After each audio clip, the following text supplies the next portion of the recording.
በመውሊድ ስንት ወርቅ ሀጃት ትከማለህ? በመውሊድ ቀን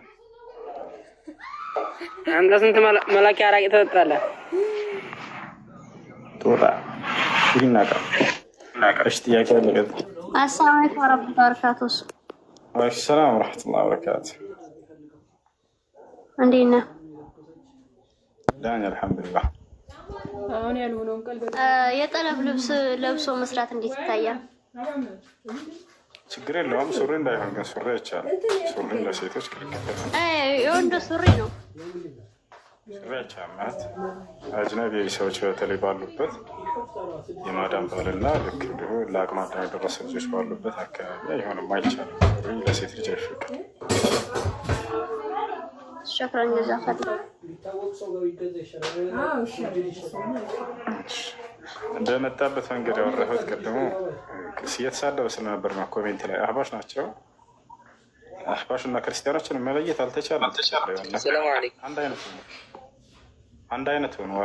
በአቂዳም አንድ ናቸው። ስለ አምላካቸው ስለ አላህ በባህሪም አንድ አይነት ሆኑ። ምንም ማድረግ አይቻልም። መለየት አልቻለም። ለየት የሚያደርጋቸው ሙስሊም ስለሚዛው እነዚህ ሰባቶች ጥያቄ አለ። ቀጥታ መውሊድን በአብዛኛው እያከበሩ ነው። አፋር ክልል እዚህ ቢዳ ሰለላሁ ዐለይሂ ወሰለም አክብሩ ልደቴን አላሉ።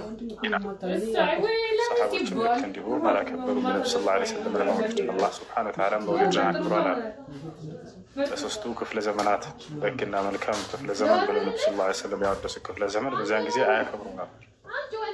ከጊዜ በኋላ ሰዎች የፈጠሩት የሆነ ቢድዓ ነው። ቢድዓ ደግሞ ነብዩ ሰለላሁ ዐለይሂ ወሰለም በጣም አስጠንቅቀዋል። ወኢያኩም ወሙሕደሳቲል ኡሙር ፈኢነ ኩለ ሙሕደሰቲን ቢድዓ ወኩለ ቢድዓቲን ضላላ ወኩለ ضላለቲን ፊናር ብለዋል። አደራ በሃይማኖት ላይ የሚፈጠሩ አዲስ ፈጠራዎችን ተጠንቀቁ። አዲስ ፈጠራዎች ሁሉ በሃይማኖት ላይ ቢድዓ ናቸው። ቢድዓዎች ሁሉ ጥመት ናቸው። ጥመት ሁሉ እሳት ነው ብለዋል። ይሄ ነው እናታችን አይሻ ረዲየላሁ ዐንሃ እንዳስተላለፈችው ከነብዩ ሰለላሁ ዐለይሂ ወሰለም ምን አሉ? من عمل عملا ليس عليه أمرنا فهو رد داره. يا الله لا يملك تعزاز إلى لبة المعنية أنا مسرع يسر راسه يا سرا تبلشنا أي مردود على صاحبه إنه من البدع. الشيء قزع قزع نهى رسول الله صلى الله عليه وسلم عن القزع، والقزع معناه حلق الشعر وهو ترك بعضه. يا بس وحكم مكروه عند جمهور العلماء. لك أنا كارغوس التكبر المسافر من يكبر لما تكبر على تقول مصر الجامع الطيقة. كل العبادة توقيفية إلا ما جاء بها الدليل من الكتاب والسنة. يعني الذي يأمر بأمرها بفعلها. ما ننيا يملك سرعات ولا يعبد الله إلا بما شرع نور النبي صلى الله عليه وسلم بدنقة كنت تدقاقي كانوا بستكر الله المملكة أنجنا رساتشو بزي ملكو أملكو الله رب من قد كانوا بستكر إنها براساتشين يملكو سرعات الفترة مملكة أنجنا هي عبادة نسكتبها الدرس ولا الله سبحانه وتعالى نقرر الرب اللبث على نسكتبها الدرس مولد بزي ملكو النبي صلى الله عليه وسلم الله أملكو الوي تقولوا متضايقوا وياكبروا سوا جام الله فيما يذكرون صلاة نعم يتعبدون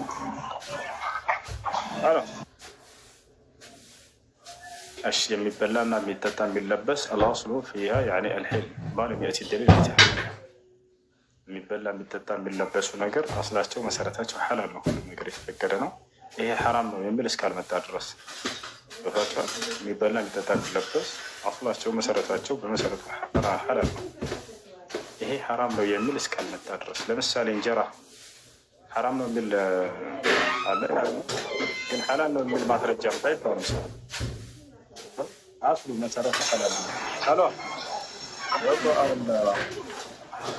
لا تربشوننا يا جماعة إذا دخلتم هنا فلا تربشوننا ومن ربشنا نزلناه تحت يا كلا. السلام عليكم. وعليكم السلام ورحمة الله وبركاته. عندي ጥያቄ ነበር። ምን ይላል? አንድ ጓደኛችን አብሮ የሚሰራ ነበርና አጋጣሚ ማታ ወደ መኝታ ክላስ ስንገባ እንደተኛን ያስለፈልፈዋል። ከዛ ቁርአን ከፍተን አሰማነው። ስናሰማው ምንድን ነው ከኔ የምትፈልጉት ብሎ ተናገረ። ከዛ ልጁን እንድለቀው ነው ምናምን ብለን ስናናገረው እኔ አልለቀውም የዛሬ 2 ዓመት ያዝኩት ነኝ ሴት ነኝ ብላ ተናገረች። እሺ ተጋብታ ቀጠለሽ እና ስናናገረው የዛሬ 2 ዓመት ነው ያዝኩት ምናምን ስትለን እና ምንድን ነው የምትፈልጊው ብለን ስናናገራት መልሼ እመጣለሁ ግን እለቅላችኋለሁ ምናምን ብላ መለሰችልን። ለምን ትመለሻለሽ ምናምን ብለን አናገርናት። አይ እመለሳለሁ ልጁን አልለቀውም ቁርአን እንዳይቀራ በቃ ያለውን ነገር እዘጋበታለሁ ብላ አናገረች። እንዴት ነው ሊለቀው የሚችለው?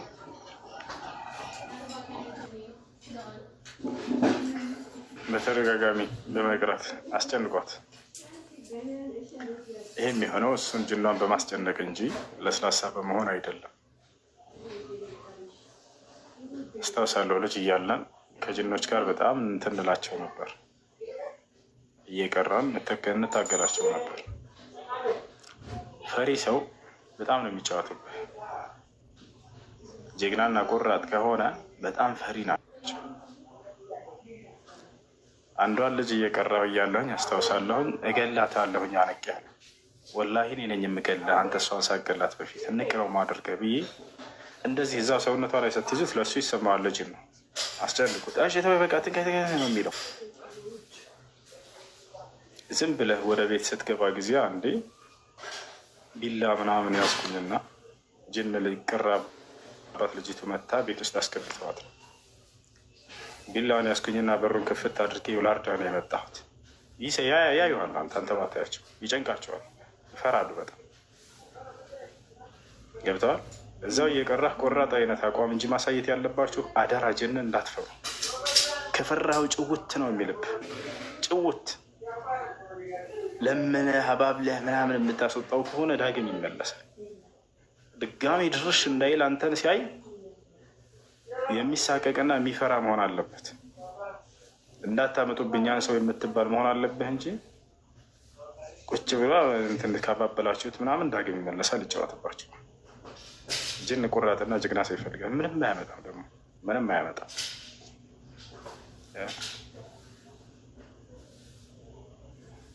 ጅኖች በጣም ፈሪ ነበሩ በመሰረታቸው። ከሰዎች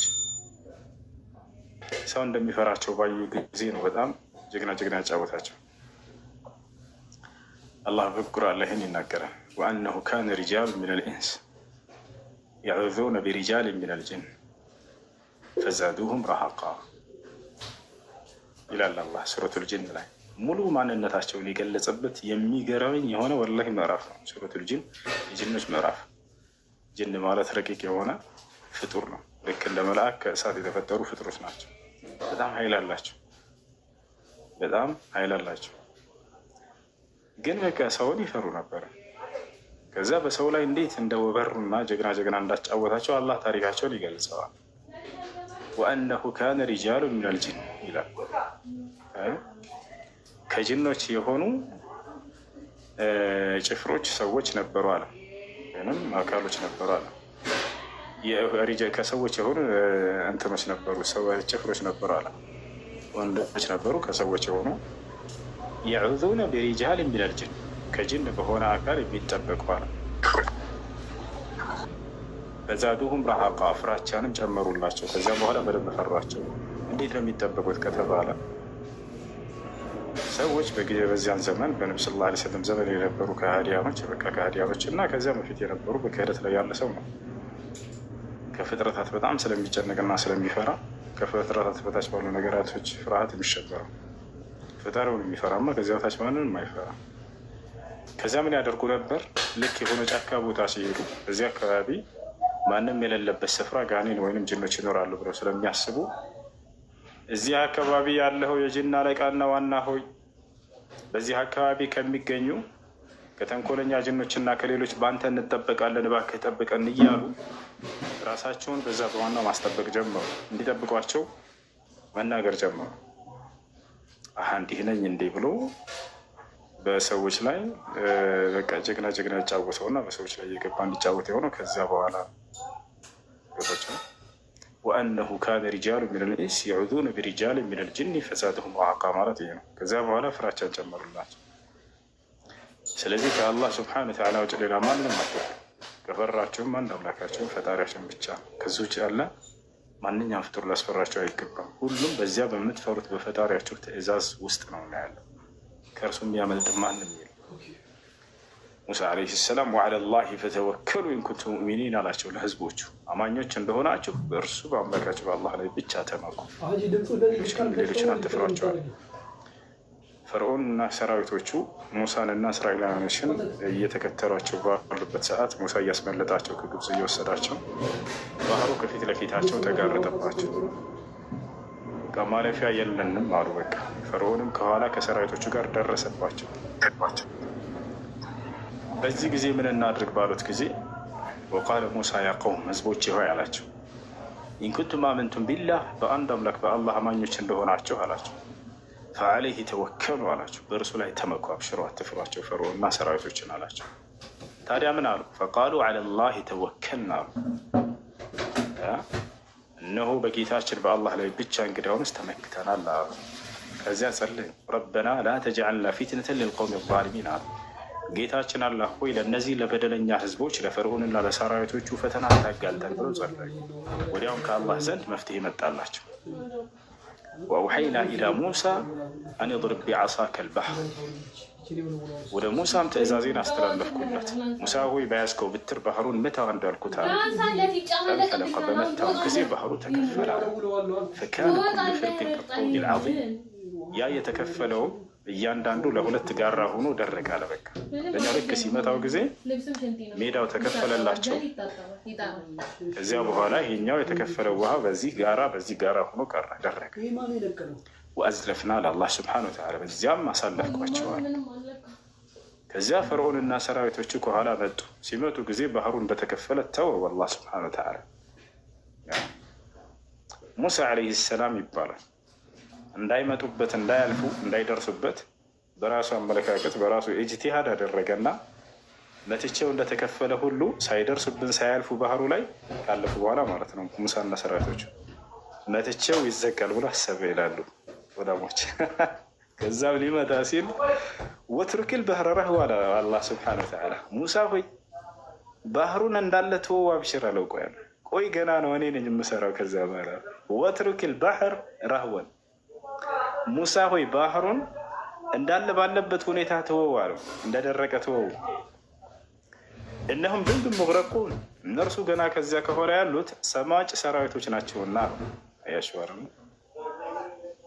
ከዚያ በኋላ አላህ ስብሐነሁ ወተዓላ አላህን ታዘዘና ሙሳ ለመምታት የተዘጋጀውን ተወው። ሲመታው የሚመለስ መስሎታል። ከዚያ በኋላ ልክ ሲገቡ ጊዜ ፈርዖንና ሰራዊቶች ሰመጡ። በሰመጡ ጊዜ ፈርዖን እውነቱን ያውቅ ነበርና ወዲያው ፈለማ አድረከሁ ልገረቅ አለ አላህ፣ ስምጠቱን ባጋጠመው ጊዜ ቃለ አለ ፈርዖን አመንቱ ያው ምን አምኛለሁኝ አለ እነሁ ላ ኢላሃ ኢላ ለዚ አመነት ብሂ በኑ እስራኤል ወአነ ሚነል ሙስሊሚን አለ። የእስራኤል ልጆች ካመኑበት ከአላህ በስተቀር ሌላ አምላክ እንደሌለ አምኛለሁኝ፣ እኔም ከሙስሊሞች ሆኛለሁኝ አለ። አልአን አለው አላህ፣ አሁን ነው የምታምነው? ወቀድ ዓሶይተ ቀብል፣ እስከ ዛሬ ስታምፀኝ ቆይተህ፣ ወኩንተ ሚነል ሙፍሲዲን፣ ከአጥፊዎችም ነበርክ አለው። ስለዚህ ይሄ ነው። እሺ ጥያቄ ያለ ቀጥል። ሰሊና ጥያቄሽ ምንድን ነው? ሰላም ብያለሁ። ሰሊና ጥያቄ ያለሽ? ጥያቄ አለኝ። ሰላም ሰላም። እሺ ጥያቄሽ ምንድን ነው? ምን መሰለህ፣ አሁን መጀመሪያ የሰው ልጅ ሲፈጠር አደምና ሐዋ አለዋ እና እነሱ ከገነት ከተባረሩ በኋላ አላውቅም በእናንተ ሃይማኖት ምን እንደሚባል ነው።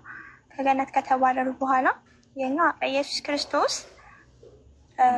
ከመቤቴ ማርያም ተወልዶ እሱ ተሰቅሎ ሞቶ ምናምን ብዙ ነገር ያንን ነገር ሆኖ እኛን አዳነን እና በእናንተ ሃይማኖት ደግሞ እስካሁን ድረስ አደምና ሀዋ እዛው ሲኦል ውስጥ ናቸው። አላቅም ይሄ እሳት ውስጥ ምናምን ይባላል በእናንተ ሃይማኖት አላቅም። እና እሱ ውስጥ ናቸው ወይስ ደግሞ የሚያድናቸው ማን ነው?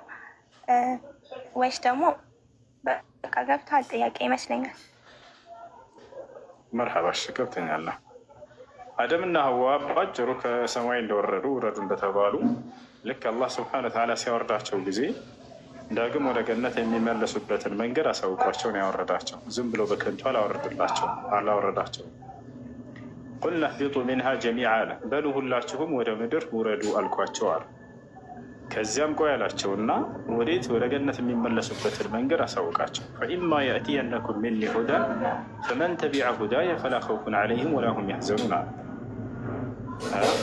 ከእኔ የሆነ አንድ ቅኑ መንገድ ይመጣላችኋል። ያ በሚመጣላቸው ጊዜ ከእናንተ ያን ቅኑ መንገዴን የተከተለ በእነርሱ ላይ ፍርሃትና ሐዘን የለባቸውም፣ ወደ ገነት ይገባሉ አለ። ወለዚነ ከፈሩ ወከዘቡ ቢአያቲና ኡላኢከ አስሓቡ ናር ሁም ፊሃ ኻሊዱን አለ። ነገር ግን ያንን የማወርድላቸውን አንድ ቅኑ መንገድ ምንም አናቅጾችን በነቢያቶች ላይ የማወርደውን የካደና ያስተባበለ እነዚህ የእሳት ጓዶች ይሆናሉ፣ እነርሱም በእርሷ ውስጥ ተዘውታሪ ይሆናሉ አለ። ስለዚህ ነው አላህ ስብሐነ ወተዓላ በእርሱና በአደም መካከል ያደረገው ቃል ኪዳን ይህ ነው።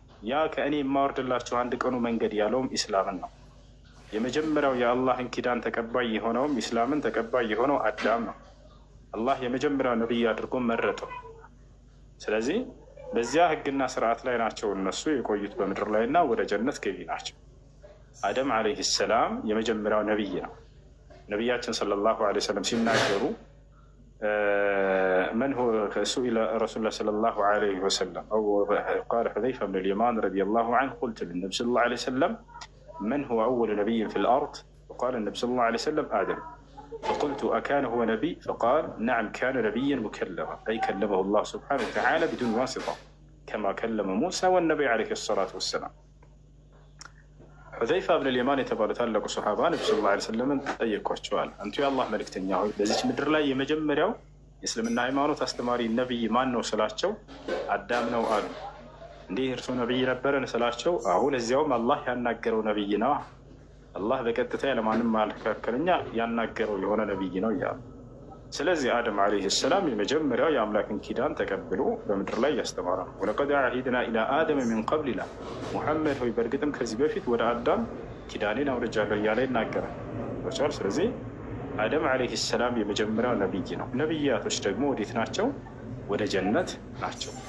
ማስረጃ ቃለ ነቢ ሰለላሁ ዐለይሂ ወሰለም አነቢዩነ ፊል ጀና፣ ነቢያት የጀነት ናቸው ብሎ ቃል በቃል ተናግረውላቸው። ስለዚህ እነርሱ ሐዋም ልክ እንዲሁ ከዚያች ከነበረቻት ከአንዷ ስህተት ንስሐ አድርጋለች እና ከአደም ጋር ሌላ ምንም እንከን አልተገኘባትም።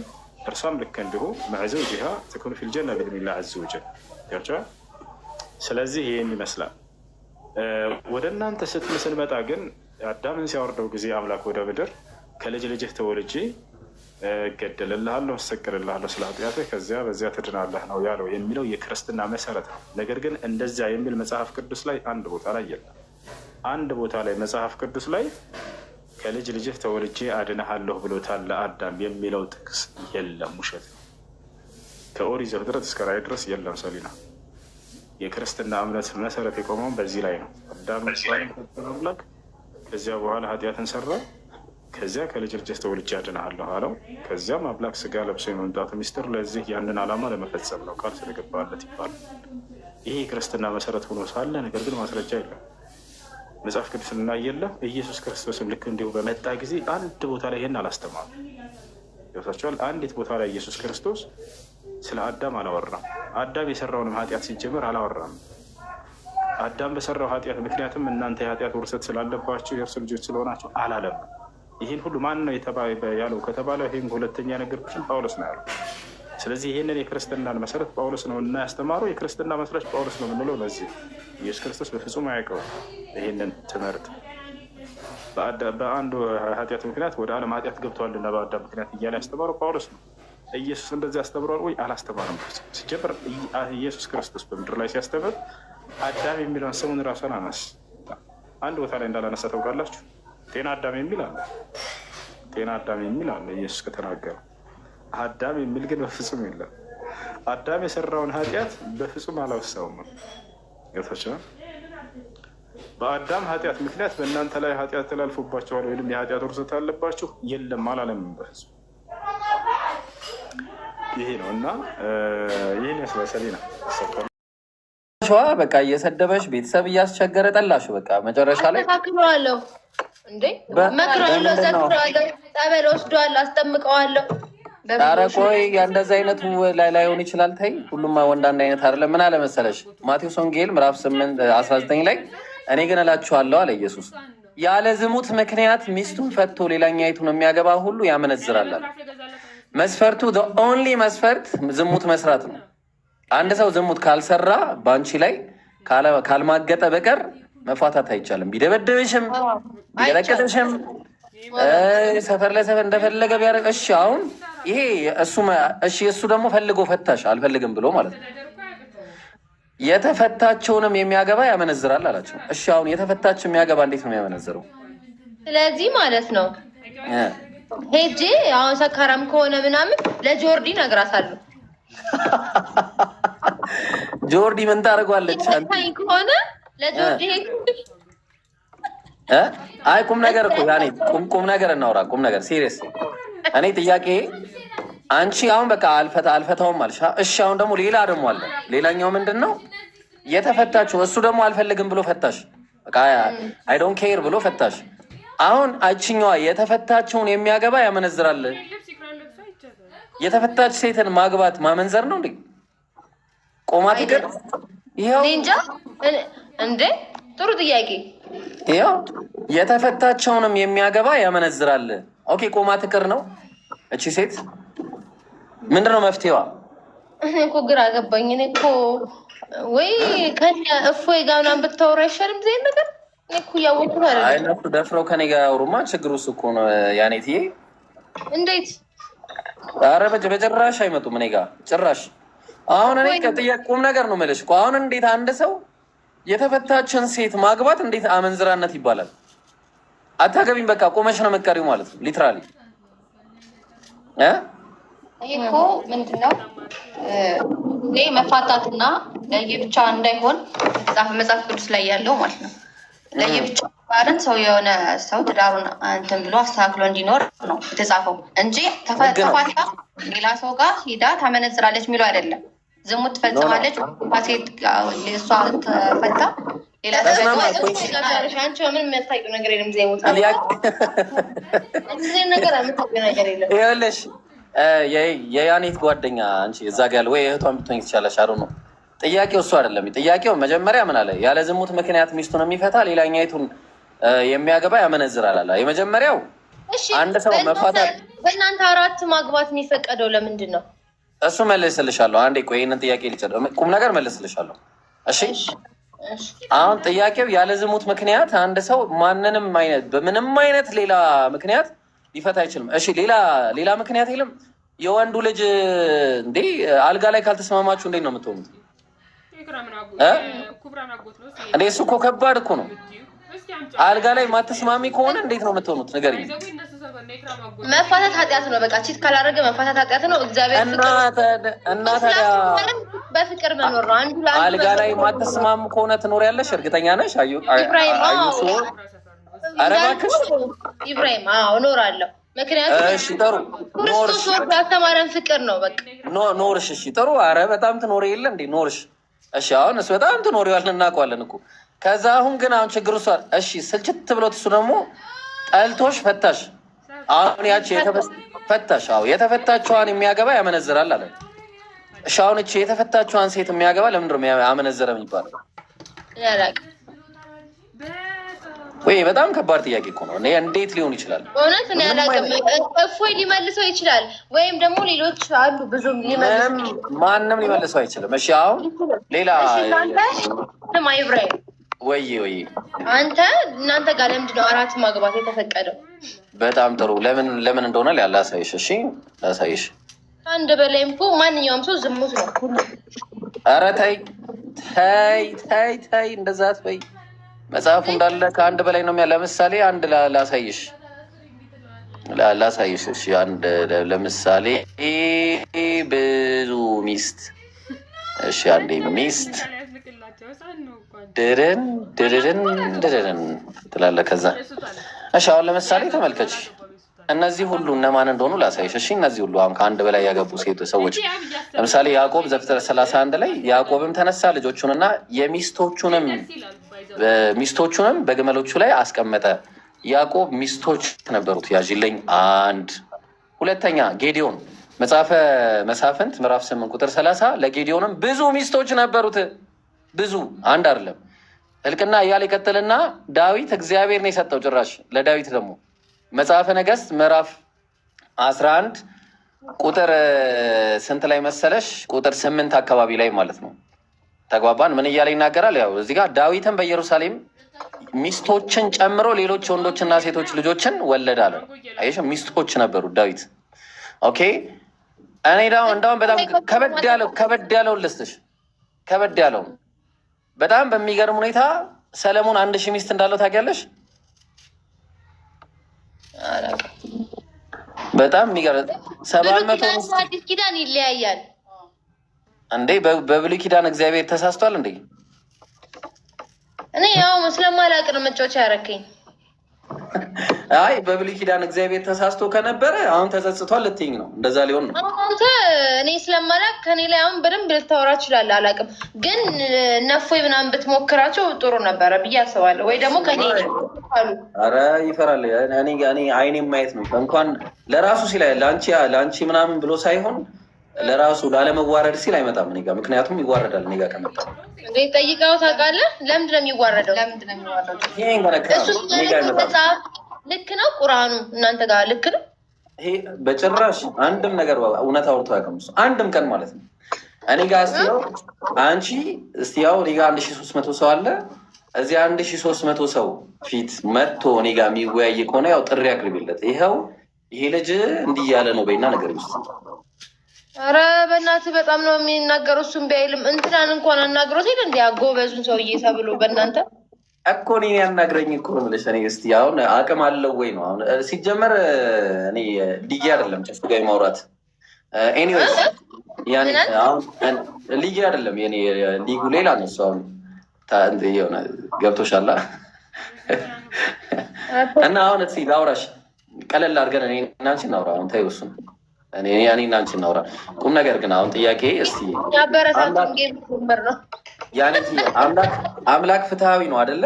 ያኔት አምላክ ፍትሃዊ ከሆነ 4 ሚስት ለምንድን ነው የሚፈቀደው? እናንተ ጋር አልመለስክልኝም። በራሳችሁ በቁርአኑ 4 ሚስት አንድ ወንድ ለምንድን ነው የሚፈቀደው? በእናንተ ንገረኝ። በእናንተ እሺ ልመለስልሽ። አንድ ሚስት አግብቶ 3 ሚስቶች ጋር ሄዶ ከመማገጥ 4 ሚስቶችን ሚስት አድርጎ መያዝ የተሻለ ነው። ገብቶሻል? ምክንያቱም ስለምናውቀው ማለት ነው። 4 ሚስት አንድ ሚስት ይዞ ከዛ በኋላ 4 ሚስቶች ጋር 3 ሚስቶች ጋር 3 ውሽማዎችን ከመያዝ 4 ሚስት አግብቶ ካለው ነው አቅም ካለው አንድ ሰው 4 ሚስትን አግብቶ የማስተዳደር አቅም ካለው ለምሳሌ በቃ ቺቲንግ ነው ማርዬ። ኧረ ቺቲንግ እንዴት ይሆናል? ቺቲንግ እንዴት እግዚአብሔር ቺቲንግ አሰርቷል እያልሽ ነው? አይፈቅዱም እኮ እግዚአብሔር ዳዊትን ሚስቶች ሰጥቶታል እያልኩሽ አይደል እንዴ? እና ቺት አሰርቷል እግዚአብሔር። አሁን እኮ እንደናንተ እንደራሳችሁ ሃይማኖት በእኛ እንደኛ እንድመልስልሽ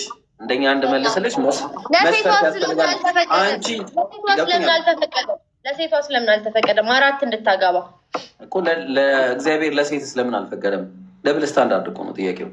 አንቺ ያንን ጥያቄ ስትመልሽ ነው የሚመለስልሽ። ምክንያቱም ለዳዊት እግዚአብሔር ሲሰጠው ለምንድን ነው ለዳዊት ሚስቶች ብዙ ባሎችን ያልሰጠው? ለምንድን ነው እግዚአብሔር ለአንድ ሴት ለምን አልሰጠም?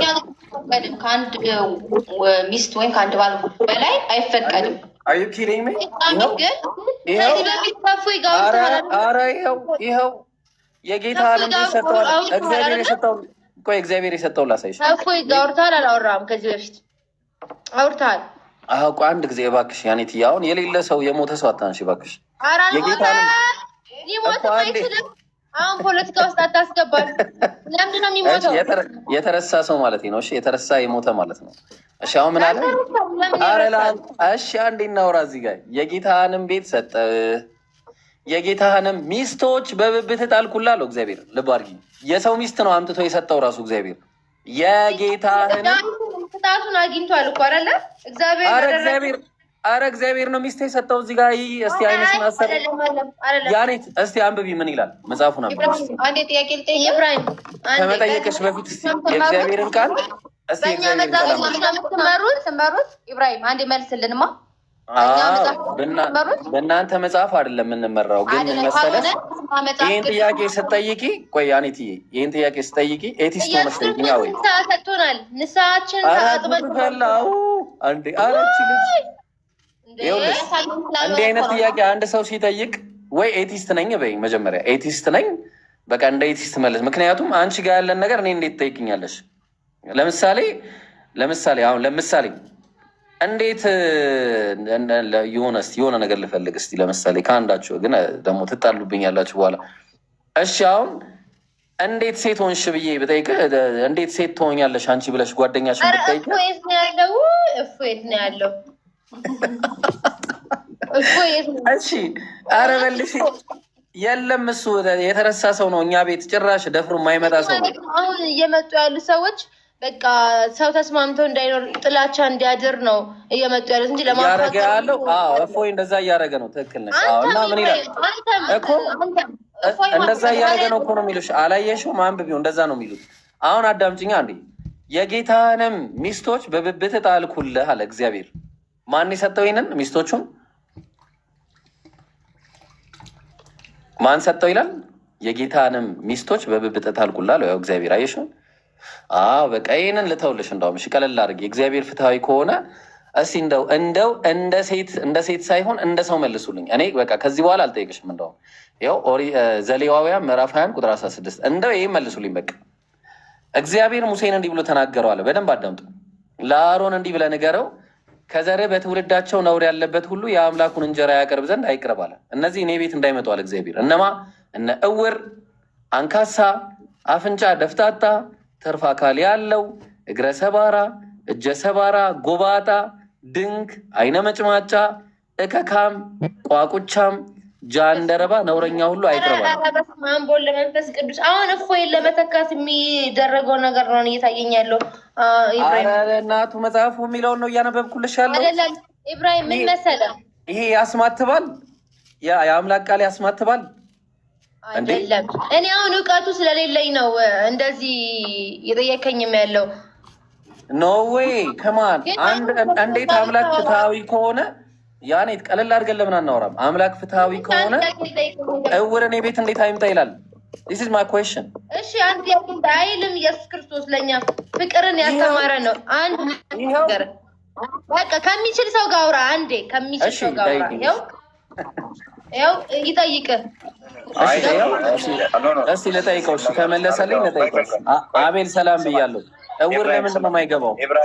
ኢብራሂም አዳምጠኛ። ጥያቄ የጠየቅኩ ነው አይደል? አረ ቆይ ገና ገብቼ እንኳን እንትን ሳትል ማረጋጋት ከበደ። ምንድን ነው ማን እንደሆንክ የት አውቃለሁ? ነው የምረጋጋው ምናምን እኮ የት አውቃለሁ? አረ ቆይ ሰላምታ ሰላም ይፈቀዳል? ሰላምታ በእናንተ ሙስሊሞችን ይቻላል? እሱን ላሳየህ እንደማይቻል ሁለተኛ ዮሐንስ መልእክት ምዕራፍ 1 ቁጥር 9 ላይ ይኸው ለሚወጣ ሁሉ በክርስቶስ ትምህርት ለማይኖር አምላክ የለውም፣ በክርስቶስ ትምህርት ለሚኖር አብና ወልድ አሉት። ማንም ወደ አንተ ቢመጣ ይህን ትምህርት ባያመጣ በቤታችሁ አትቀበሉት፣ ሰላም አትበሉታል። አዳምጠን አልነበረ እኮ ገባኝ። አይ ምንድን ነው እንትን አላ ጥያቄን ይመልሳል። መጀመሪያ ጥያቄን አቤልዬ ሰላም ብያለሁ። አይ ሰላምታውን እንደማይፈቀድ እግረ መንገድ ልንገርልኝ። ሰላም ብያለሁ አቤል። እንዴት ነህ? ይሰማል? ይሰማል።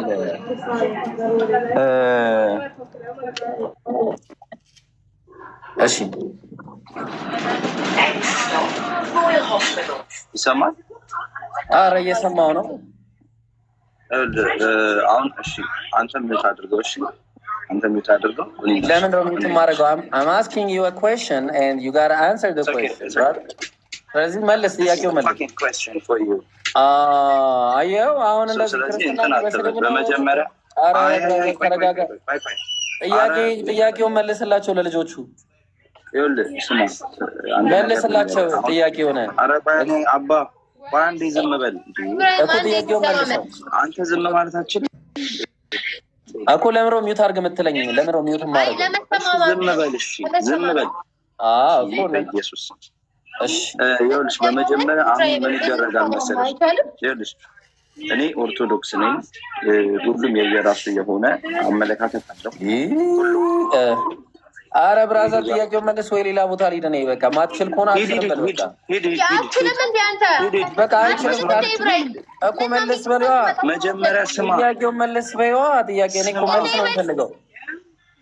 ፊስቱ መጀመሪያ ስማ፣ ምንድን ነው ታዲያ ስለ እንትን የሚያወራው? እኔ ኦርቶዶክስ በጣም እስቲ የሚችል ከሆነ ይመልስ። እሺ ጥያቄው እግዚአብሔር ታሪክ ከሆነ እኔ የሚታስደርጓለማ መልስ። ማነው አቤልዬ? ዝም በል ቆይ፣ ዝም በል ቆይ። ዝም እንድል ማለት ነው። መጀመሪያ ጥያቄውን ትመልሳለች አትመልስም? ስለማትችል ነው። ስለማትችል ነው። ዝም በል አልኩህ። ትክክል ነሽ እኮ ያኔ እኔ እንደማልችል ይመልስና ልስማው። እስኪ መልስ።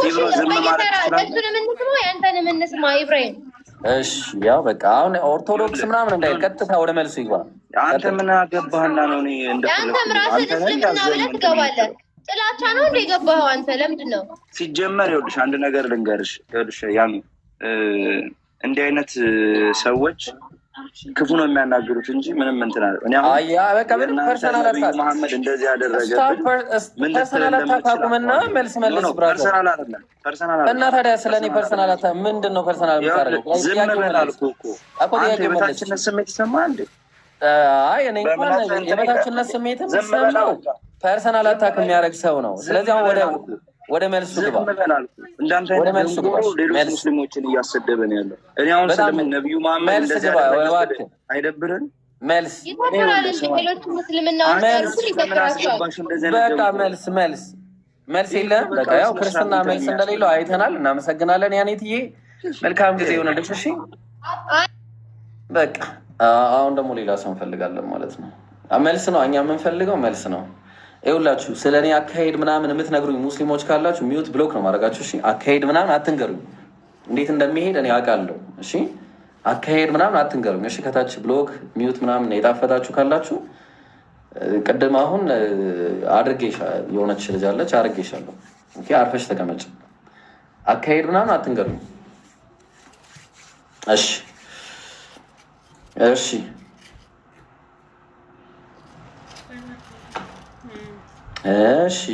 እሺ ሰላም ብያለሁ። ሙና እንዴት ነሽ?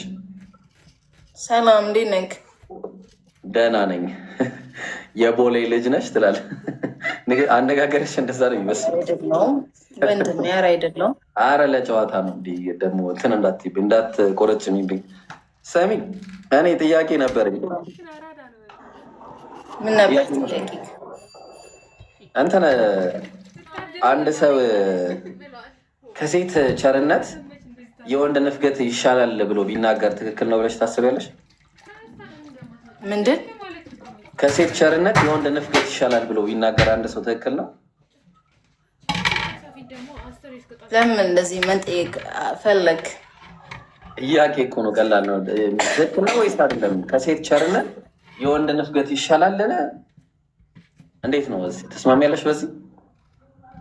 በቃ ወንድም ይመች። ከአንተ ወደ ሃይማኖቱ ልገባ ነው የሚያውቁት ጋር ሄደህ በደንብ የሚሰጡት ጋር ሂድና እንትን በል። እሺ የእኔ አባት ብራብኝ እንደዚህ አይነት ሙድ የምታራምዱት ሙድ አለ እና እዚህ ጋር ሰው በበቂ ሁኔታ ሳያብረራ ሲቀር ምናምን ብዙ እንትን የምትሉት ነገር አለ። ሰው የሚያውቁት ጋር ሂድና ጠይቅ የእኔ አባት። ምን እንዳወራው ገና ምን አወቅሽ? ምን እሺ ነው? አይ ነው በቃ ገባኝ። ማንም ኮሜንት ስላደረገልኝ ምናምን አይደለም። ምን ገባሽ? ምንድን ነው የገባሽ? ኖ እንዳንተ አይነት በጣም ብዙ ሰው ይልክልኛል እና ጭራሽ ልኬልሽ አለቀም። አሁንም እኮ አንቺ ነሽ እኮ እንዳንተ አይነት ሰው ሌሎች ይልኩልኛል። እንዳንተ ሆኖ ሌሎች ይልኩልኛል። በምን ታውቂያለሽ? እንዳንተ አይነት ነው እንትናቸው። አሁን ለምን እንደላኩኝ በምን ታውቂያለሽ? እኮ ይኸውልህ ነገሩ ማለት ነው። አሁን በዚህ ሁኔታ ተነሳህ እንጂ ወደዛ ብንገባ ወደ ሌላ ነገር እንደምገባ ገባኝና እሺ አሁን ብንገባ እስኪ ምንድን ነው የሚፈጠረው? አሁን ምንም እኮ ሌላ አንተ ስለ ሃይማኖት ነው የምታወራው። በቃ አለቀ። ያንን ለመጠየቅ ነው ይህንን ጥያቄ እየጠየቅኝ ያለው፣ ወደዛ ለመግባት ነው። ገባህ? ማን ያለሽ እንደዛ? ማን ነው እንደዛ? የኔ አባት ከትልቅ ክብር ጋር አመሰግናለሁ። ግን እኔ ሳትሄጂማ እኔ ቀደምኩሽ። ገርሞሻል እንዴ? ነቅለሽማ አትወጪም። እኔ ነቅዬ እወጣለሁ እንጂ እያወራሽ እሄዳለሁ እንጂ እኔ መቼም አትሄጂም። እሺ እሺ። አሁን ክርስቲያኖች ከታች ካላችሁ መንገድ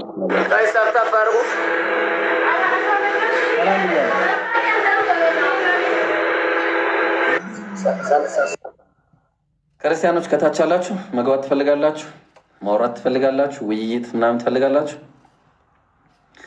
አዎ ማውራት መወያየት የሚፈልግ ክርስቲያን ካለ፣ ከሌለ ኮስት ከድር ለምንድን ነው ቁጥር የምታሳየው? እኔ ክርስቲያን ያልኩት ቤቲ ነይ ግቢ እስቲ፣ ቁም ነገር ቤቲ ነይ እስቲ እስቲ አለ እና እሺ ና ሄኖክ ና እስቲ ግቡ እስቲ ካላችሁ። ያው አሚር ምናምን ጭራሽ እንዳትመጡ። እኔ አሁን ጥያቄ ክርስቲያን ጋር ነኝ። እኔ ለክርስቲያን ከክርስቲያን ጋር ነው የማወራው፣ ነው ሙስሊም። እሺ እሺ። ቲዴፍ ሰላም ብያለሁ። ጥያቄ ያለኝ ጥያቄ ትመስልኛል። እኔ ጥያቄ እየጠየቅኩ ነበር። እኔ አይመለስም። እኔ ጥያቄ አንድ ጥያቄ ያለኝ። አይ ጠይቅሽ፣ ችግር የለውም። እኔ ቤት ያው እንዴት እንደሚመለስ ምናልባት ካላወቅ ልንገርህ ብዬ። እሺ ቀጥል ሂድ። እስልምና በሰባተኛው ክፍለ ዘመን እንደመጣ ነው የሚታወቀው እና ከሰባተኛው ክፍለ ዘመን በፊት እስልምና እንደነበረ አንድ ማስረጃ እፈልጋለሁ። ትንቢተ ዳንኤል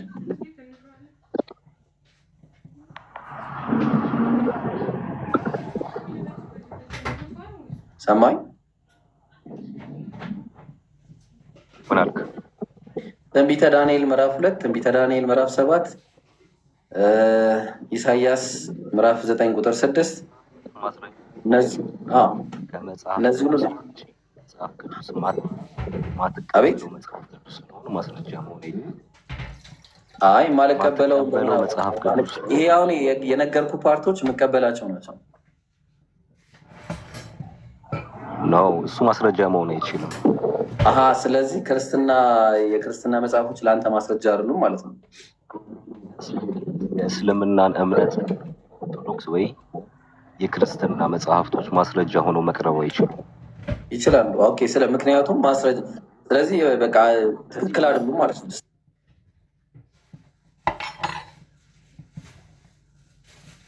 ስህተት ናቸው። ቲዴፍ ለአንተ እነሱ ስህተት ናቸው እና ከምን ላምጣልህ? ጽፌ ልስጥህ፣ እንደዚህ ጽፌ ልስጥህ፣ ከእንትን ላይ ጽፌ ልስጥህ።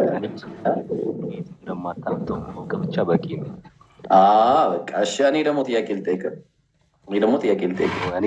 ከሙሴ በፊት ምን ሆነ? ከሙሴ በፊት ቆይ ልጠይቅህ። ምን ሆነ? ከሙሴ በፊት አንድ መጽሐፍ ከሙሴ በፊት አንድ መጽሐፍ ከሙሴ በፊት የሰበከ ካለ ስለ አምላክ አሁን ስጠኝ እንድቀበል ማለት ነው። ከመጽሐፍ ቅዱስ ውጪ